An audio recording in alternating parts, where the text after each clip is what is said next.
Bismillah, Assalamualaikum warahmatullahi wabarakatuh. Alhamdulillahi kafa wassalatu wassalamu ala rasulihil mustafa wa ala alihi wa sahbihi wa man wafa. Sebelumnya saya ucapkan terima kasih kepada Bu Widi selaku pengampu materi dan teman-teman semuanya. Izinkan saya di sini untuk mempresentasikan materi akhlak pada hari ini, yaitu etika lingkungan dalam perspektif Islam.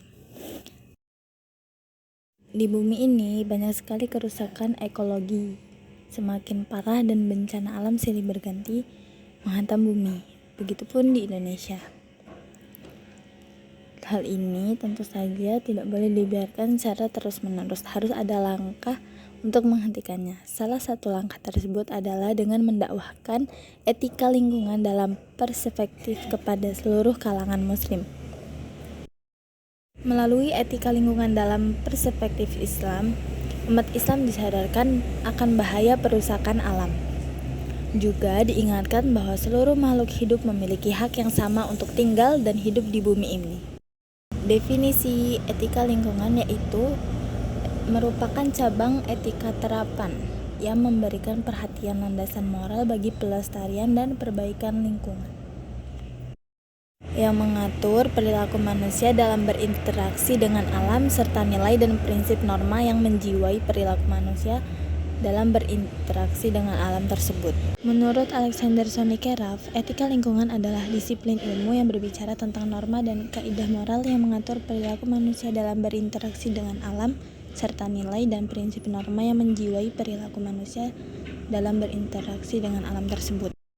Sementara itu, Istamar Syamsuri menuturkan bahwa etika lingkungan merupakan penuntun tingkah laku yang mengandung nilai-nilai positif dalam rangka mempertahankan fungsi dan kelestarian lingkungan. Etika lingkungan dalam perspektif Islam, yaitu kesetaraan makhluk. Dalam firman Allah Subhanahu wa taala, Quran surah Al-Jumu'ah ayat 1 menyebutkan semua makhluk hidup yang ada di langit dan di bumi senantiasa bertasbih kepadanya. Kemudian Quran surah Fussilat ayat 11 menjelaskan betapa Allah menjajarkan manusia dengan alam. Yang kedua, kewajiban moral, yaitu perintah Allah dalam Al-Quran kepada alam untuk tunduk kepadanya sejatinya menunjukkan bahwa alam memiliki kepribadian yang patut dihormati. Ketiga, tanggung jawab bersama. Quran surah Al-An'am ayat 38 menyebutkan bahwa Allah menganggap burung yang terbang dengan kedua sayapnya dan binatang yang ada di bumi merupakan bagian dari umatnya seperti manusia. Islam sebagai rahmatan lil alamin juga sebagai pelindung lingkungan. Dalam Quran surah Al-Qasas ayat 77, dan carilah pada apa yang telah Allah anugerahkan kepadamu, yaitu kebahagiaan di negeri akhirat, dan janganlah kamu melupakan kebahagiaanmu dari kenikmatan duniawi, dan berbuat baiklah kepada orang lain sebagaimana Allah telah berbuat baik kepadamu, dan janganlah kamu berbuat kerusakan di muka bumi. Sesungguhnya Allah tidak menyukai orang-orang yang berbuat kerusakan. Berbuat kerusakan yaitu banyak melakukan kemaksiatan dan meninggalkan ketaatan. Dalam hadis Rasulullah Shallallahu Alaihi Wasallam bersabda, barang siapa yang menanam sebuah pohon dan pohon itu berbuah, Allah akan memberikan pahala kepada orang itu sebanyak buah yang tumbuh dari pohon tersebut. Maksudnya di sini yaitu Islam sangat memperhatikan lingkungan dan alamnya. Jadi sebagai makhluk hidup dan ciptaannya, kita juga harus melestarikan lingkungannya, dan apa-apa yang telah Allah berikan kepada kita, kita harus menjaganya, merawatnya, serta menikmati keindahannya. Secara teologis, etika lingkungan dalam perspektif Islam tampak pula pada catatan historis atau sejarah, yaitu diantaranya adalah peperangan yang berlangsung pada zaman Nabi Muhammad SAW, yang mana peperangan tersebut tidak pernah mengakibatkan kerusakan alam. Kemudian pada masa khalifah, yaitu Khalifah Abu Bakar dan Umar bin Khattab, seringkali memperingatkan pasukannya untuk memelihara alam. Jangan tebang pohon atau rambah tanaman kecuali jika akan digunakan atau dimakan. Dan janganlah membunuh binatang kecuali untuk dimakan. Jadi nggak boleh asal membunuh sembarangan binatang atau tanaman-tanamannya.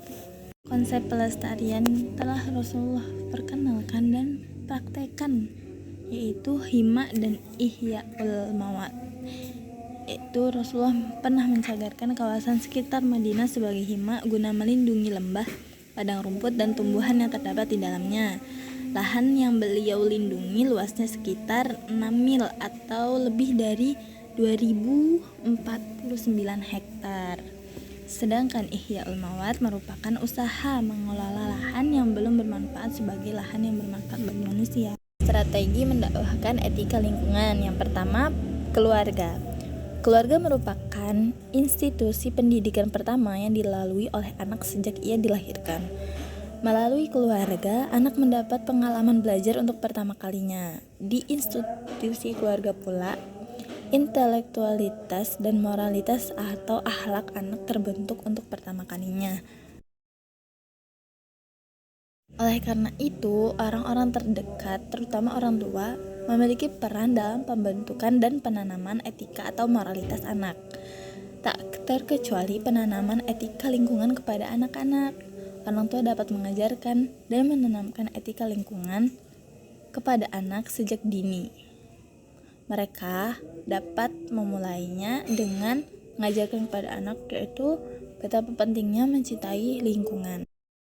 Di sini orang tua tidak boleh hanya menyuruh anak-anaknya untuk mencintai lingkungan sebatas melalui ucapan saja, tapi harus disertai dengan perbuatan. Pasalnya, orang tua merupakan sosok panutan bagi anak-anaknya. Apapun yang diperbuat oleh orang tua, anak akan cenderung meniru dan mengikutinya. Jika orang tua mau mencintai alam, maka anak-anaknya kemungkinan besar pun akan mencintai alam.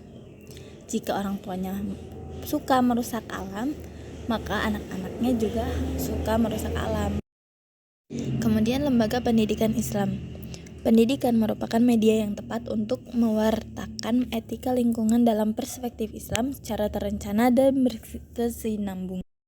Melalui pendidikan, penanaman etika lingkungan dalam perspektif Islam secara dini akan lebih mudah dilakukan, sebab pendidikan selain merupakan media penanaman intelektualitas juga merupakan media penyemaian moralitas. Dalam hal ini, bentuk materi dapat dikemas secara integratif di dalam mata pelajaran sekolah atau dikembangkan sebagai materi yang berdiri sendiri sebagai mata ajaran muatan lokal. Penyelenggaraan paket pendidikan ini dapat bersifat outdoor education yang menyatu dengan alam. Misalnya, anak-anak diajak ke hutan yang kondisinya masih bagus dan hutan yang kondisinya sudah rusak. Pendidik dapat menugaskan kepada anak didiknya untuk membandingkan dan merasakan sendiri secara langsung bagaimana kondisi hutan yang masih baik dan hutan yang rusak. Juga menjelaskan bahwa kondisi hutan yang masih bagus bermanfaat untuk mencegah banjir, pemanasan global, polusi udara, dan seterusnya. Sehingga peserta didik pada gilirannya memiliki kesadaran untuk melestarikan hutan. Kemudian ulama. Ulama merupakan orang yang mengakar di masyarakat dan tumbuh di tengah-tengah masyarakat. Begitu sentralnya peran tokoh agama dalam masyarakat, banyak yang menyebut tokoh agama sebagai cultural brokers atau perantara budaya. Hal ini tidak berlebihan sebab dalam realitasnya ulama memang memiliki peran penting dalam masyarakat Indonesia.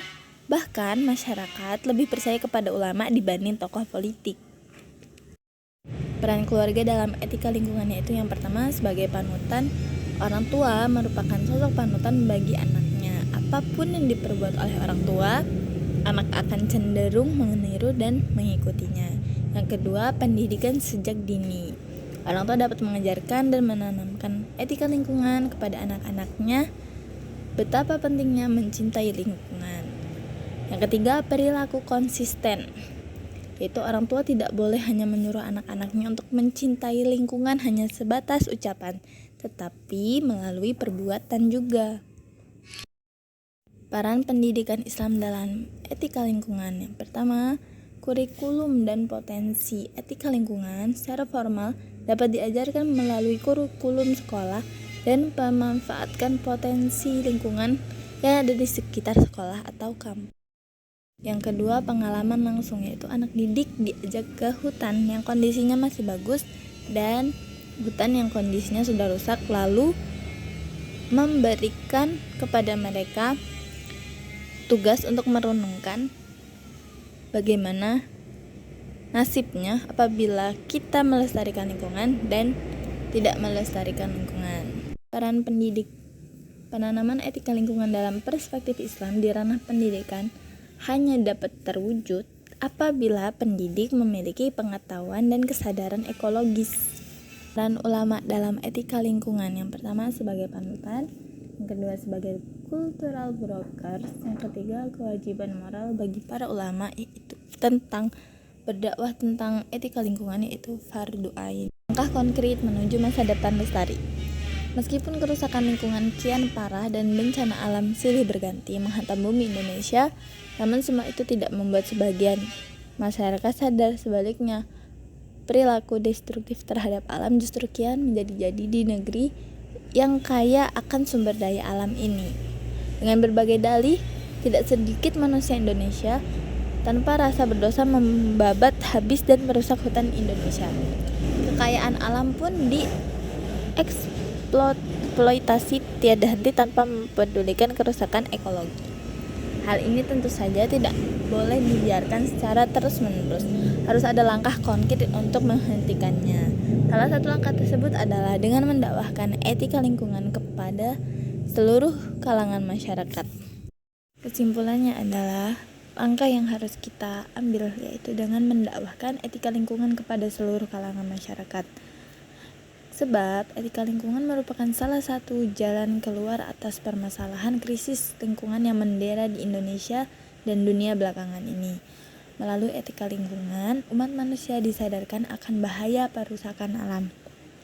Melalui etika lingkungan pula, manusia diingatkan bahwa seluruh makhluk hidup memiliki hak yang sama untuk tinggal dan hidup di planet bumi ini. Oleh karena itu, sudah semestinya semua kalangan menggaungkan akan pentingnya etika lingkungan kepada seluruh umat manusia. Sekian presentasi yang dapat saya sampaikan. Mohon maaf apabila banyak kekurangan. Jika ada pertanyaan, silahkan dipertanyakan di grup. Sekian, wassalamualaikum warahmatullahi wabarakatuh.